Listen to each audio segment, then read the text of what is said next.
Fala galera do canal Obscuro! No especial Obscuro de hoje eu vou trazer para vocês uma história de uma cidade fantasma, talvez uma das mais fantasmas dela, a famosa cidade de Centralia. Quer saber um pouco mais sobre isso? Então roda a vinheta!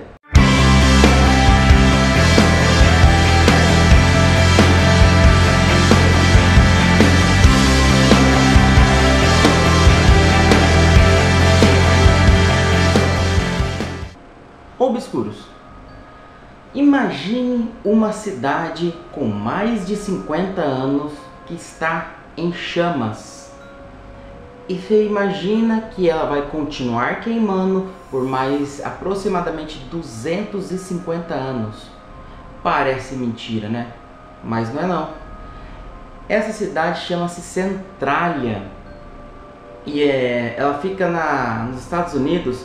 E eu vou contar agora como que começou toda essa tragédia. Centralia, como a maioria das cidades do nordeste da Pensilvânia, ela havia se dedicado à mineração de um inflamável chamado antracite.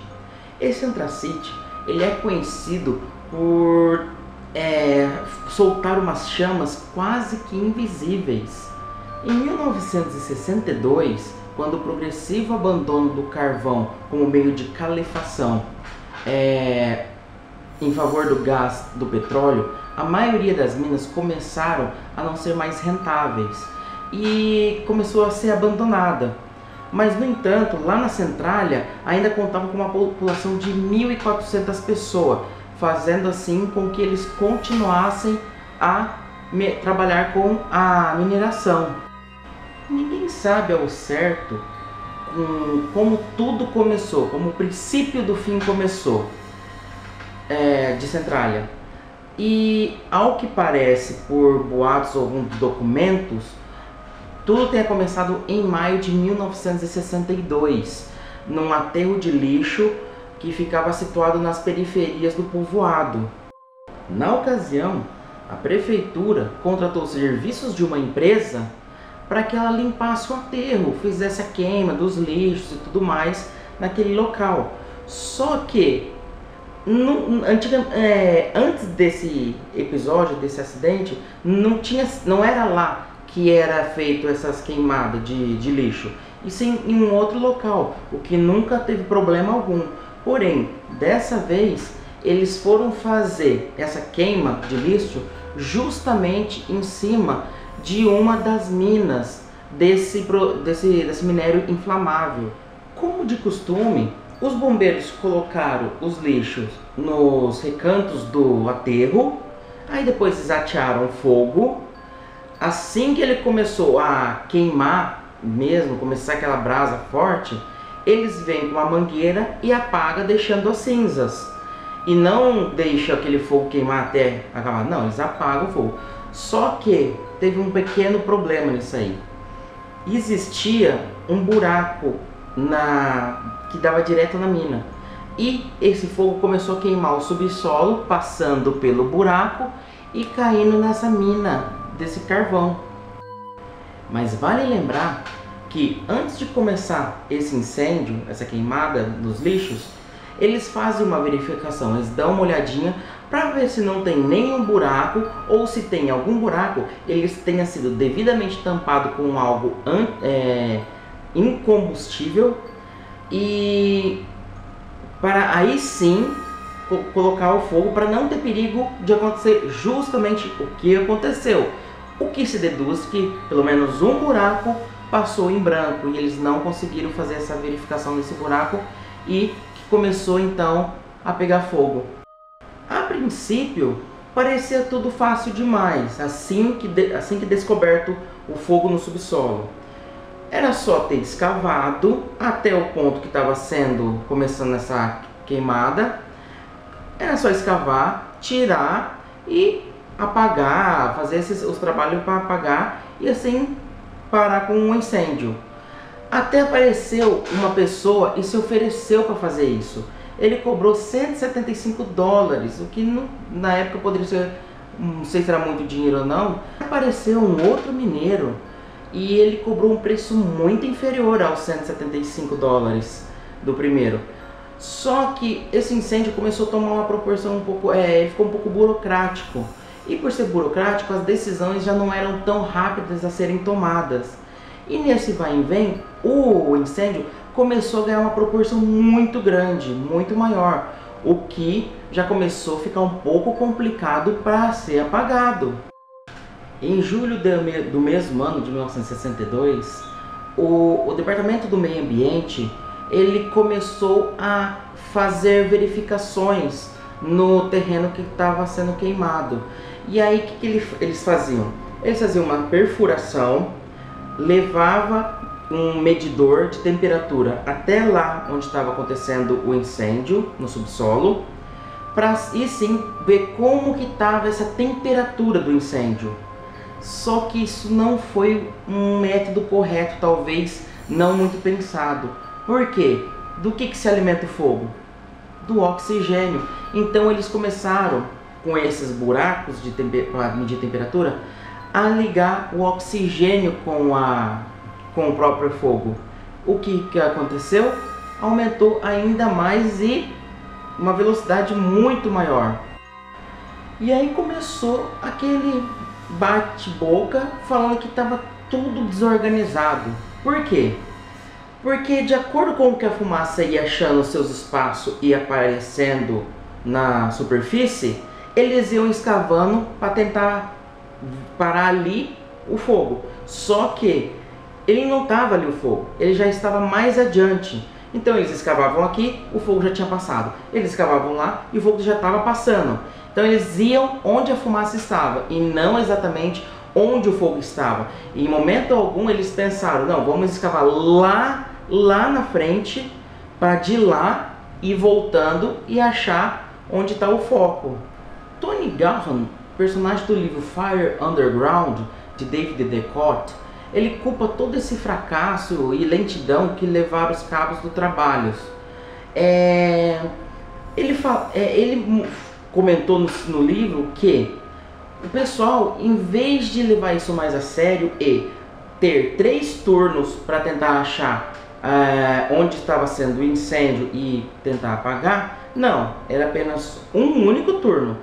E digo mais, nos feriados, dias de festas e finais de semana, eles paravam o trabalho para descansar ou para festejar. E em vez de usar isso, eles usavam isso como rotina, um trabalho de rotina qualquer que você vê aí numa construção, do que uma emergência que estava acontecendo ali no subsolo.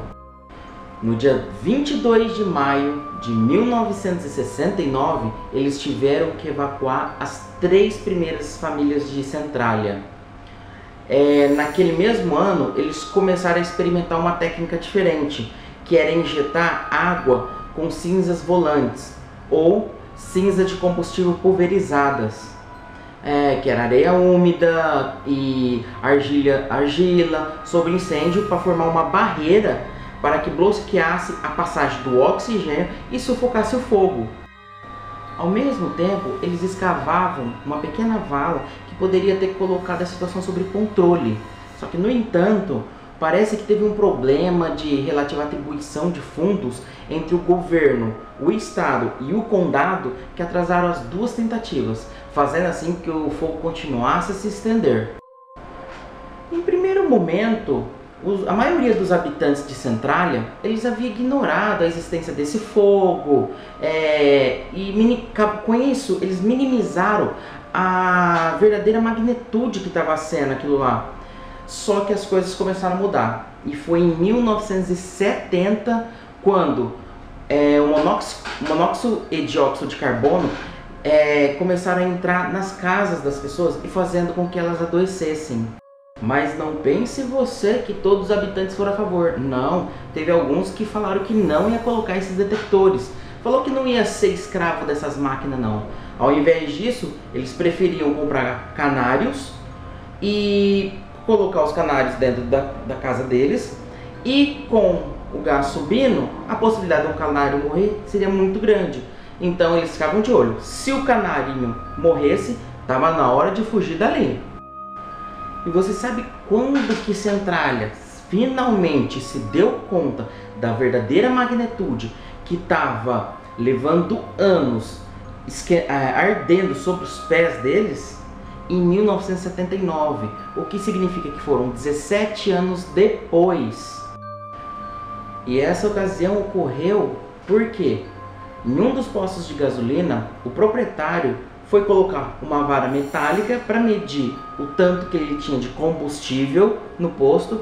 E quando ele retirou essa vara metálica, ele assustou porque a vara estava muito quente. E aí o que ele fez? Foi correndo lá, pegou um termômetro, colocou lá dentro e adivinha quantos graus estava o combustível? 78 graus. Em 1980, quase 20 anos depois do acontecido e essa luta contra as chamas e o fogo continuando a queimar, foi preciso trasladar mais 27 famílias. Mas foi no ano seguinte, em 1981, em que teve um acidente que fez disparar os alarmes definitivamente da cidade. Algo errado estava começando a acontecer, e para valer. No dia 14 de fevereiro de 1981, em um sábado qualquer, a terra se abriu sob os pés de um adolescente de 12 anos chamado Todd Dombrowski, fazendo assim com que esse buraco tenha medida de 1 metro de diâmetro e 42 de profundidade.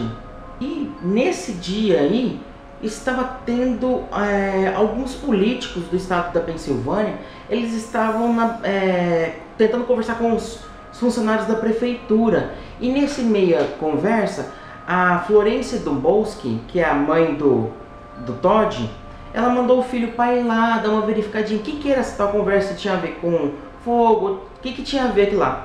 E foi nesse caminho que o buraco se abriu, engolindo o menino praticamente. Segundo o próprio Todd, ele estava caminhando em direção lá à prefeitura quando ele percebeu uma coluna assim de fumaça.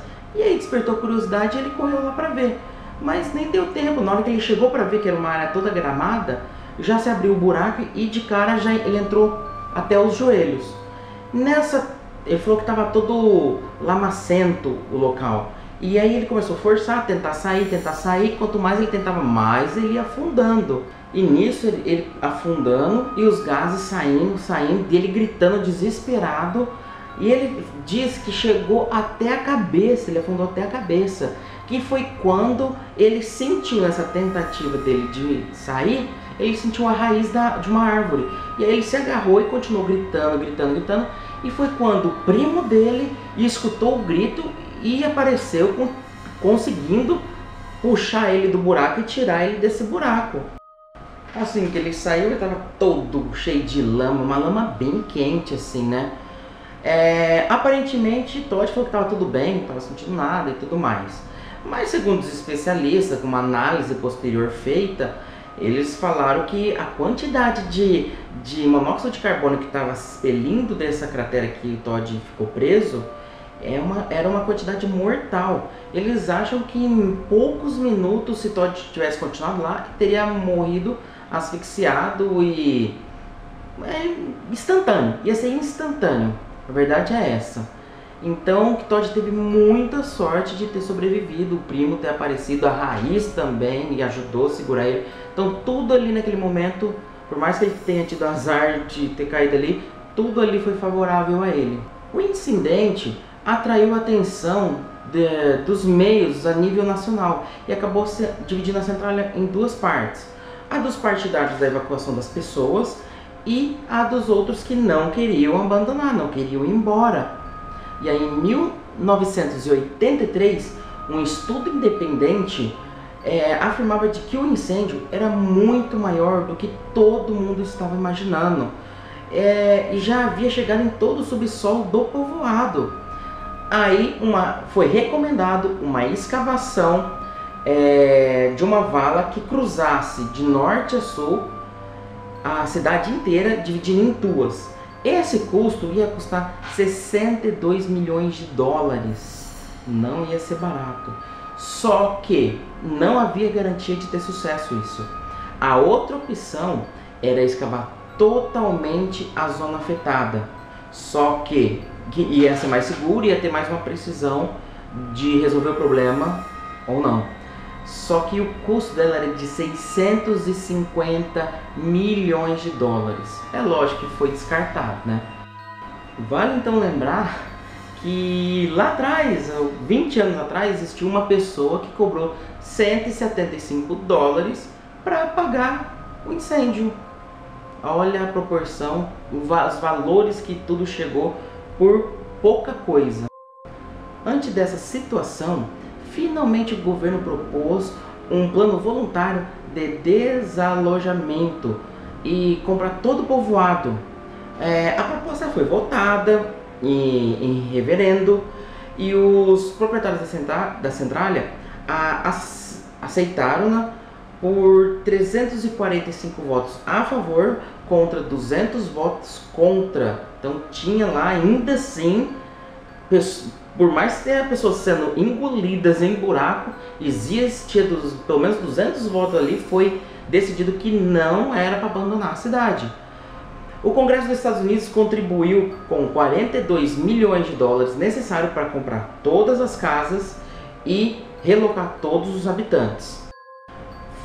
Chegou a ser demolido cerca de 500 edificações, só que no entanto existiu algumas famílias, cerca de 63 moradores que decidiram ficar, que não abandonaram suas casas. Eles diziam que a área em que eles moravam, eles achavam que não ia apresentar perigo, que não tinha problema, e outras coisas mais. Eles achavam que isso aí era tudo um complô do governo, que as companhias de mineradoras para lhe arrebatar os direitos de extração e vários milhões e milhares de dólares. Então eles achavam que tudo era armado, que eles falavam que era muito grande, o que deveria ser muito, que eles achavam que era muito pequeno. E assim as mineradoras poderiam tomar o local e continuar com a mineração. Vai entender. E outra coisa que eles também deixaram claro é que, apesar de tudo isso, o governo ele foi capaz de extinguir um fogo similar em um município próximo a eles e descartou o emprego desse método usado lá na centralha, o que eles não entendiam por quê. Por que o governo deixou chegar aquele ponto? Por que não resolveu isso antes? Então, começou a ficar complicado, até para essas 63 pessoas. A primeira casa de centralha a ser demolida foi em dezembro de 1984. Naquele momento, havia fogo embaixo de 140 hectares. E 7 anos depois, em 1991, já era 250 hectares. Para você ver o tanto que isso aí ia aumentando e ninguém resolvia nada. Então, na década de 90, o governo ainda comprou mais 26 casas situadas a oeste da cidade, junto à Rota 61. Em 1992, o governo da Pensilvânia ele decide desapropriar o resto das casas e terrenos que estavam lá, considerando que esse fogo já não tinha mais controle, o perigo era grande demais e os irredutíveis habitantes que restavam lá tentaram recorrer na justiça para permanecer no lugar, só que eles fracassaram, eles não conseguiram. Porém, eles ainda falaram que iam ficar lá mesmo sendo ocupantes ilegais. Eles também falaram que não ia pagar imposto, não ia pagar aluguel, e a casa não era mais deles, que eles iam continuar lá sim. Então, continuando a falar um pouco de datas, em 1997 restaram apenas 44 pessoas e aos poucos começaram um ou outro morador a sair, desses que falaram que ia continuar lá. No ano de 2000, apenas 21 pessoas de 7 famílias ocupavam 10 casas em Centralha. E em 2002, o West Coast Service revogou o CEP de Centralha e deixou oficialmente de existir. Então, em 2002, acabou-se Centralha. Aí então, Centralha torna-se a cidade fantasma. Se você olhar hoje as fotos de Centralha, você vai ter parecer asfalto e um campo.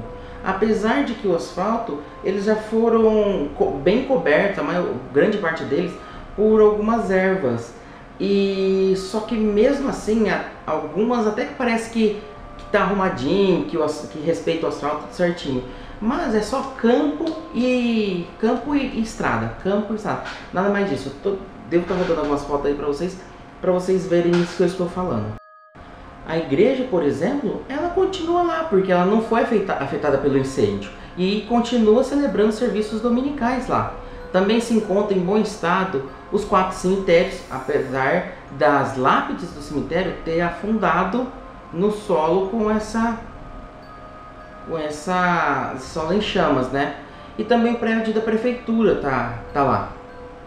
Atualmente, se você for em Centralia ou estiver passando por Centralia, a simples vista que você vai ter lá, e únicas, são os sinais visíveis do fogo, são chaminés metálicas que ficam na parte sul do povoado, muitas placas que estão avisando que existe fogo subterrâneo, o chão ele é instável, você consegue ver até hoje fumaça, você não vê tanta fumaça assim, mas sim, se você reparar, você vai ver fumaças saindo assim pelas crateras, pelas rachaduras das ruas, das estradas. Então você vai conseguir ver isso também. A rota que você consegue ver bem esses vapores subindo seria a rota 61, só que ela também foi desativada para evitar uma zona problemática em meados de 90. Então a pessoa chega lá, mas tem que tomar muito cuidado, porque é muito perigoso o local. Centralia é muito perigoso ir lá. E você sabe que em 2013, pouco tempo atrás, cerca de 8 moradores de Centralia ainda estavam morando lá. E eles entraram de um acordo com o governo após 20 anos de batalha para viver o resto de suas vidas lá. E não é só isso não. Sabe quanto que o governo ainda está pagando para eles que estão morando lá? 349.500 dólares.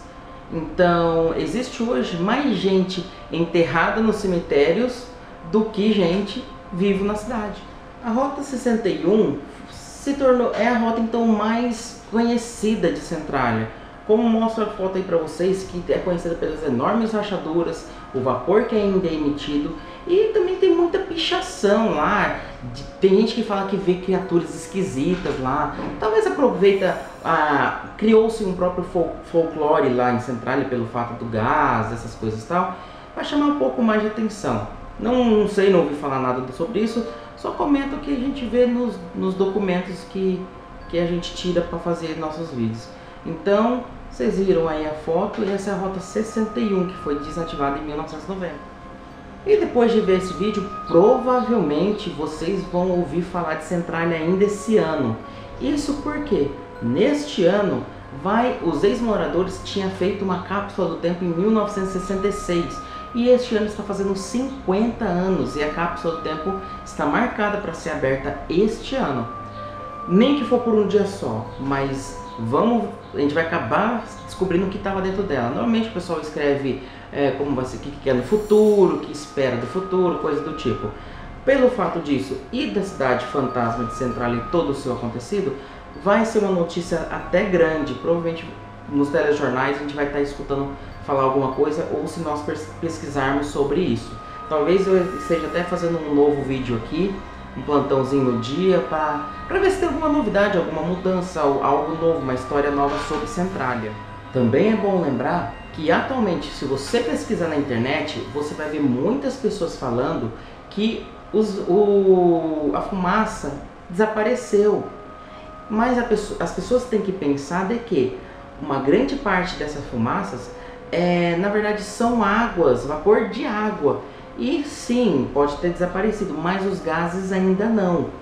Os gases ainda continuam sendo expelidos do subsolo. E hoje esse incêndio ele se concentra em 3 locais assim, principais.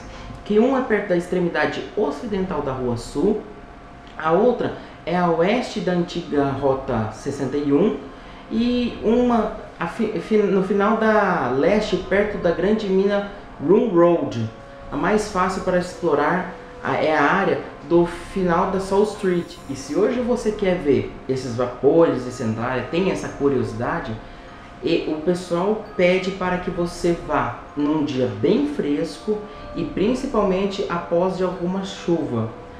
E com certeza você vai conseguir ver o vapor saindo das crateras, das rachaduras. E atualmente não existe nenhum plano para combater esse fogo, que segue se estendendo sem controle. Espera-se que dentro de 100 anos ele alcance mais de 1.500 hectares. E as predições são de que, a partir de então, ainda queime por mais 150 anos, que até quando vai acabar o combustível que tem. Então, pessoal, esse foi o meu especial obscuro. Espero que vocês tenham gostado. Vou preparar mais vídeos, não paro por aqui, quero estar sempre saindo quase todos os dias. Não esqueça de comentar no canal, deixar sua sugestão, curtir, compartilhar, se inscrever no canal, é muito importante para o nosso trabalho. E até o próximo especial obscuro.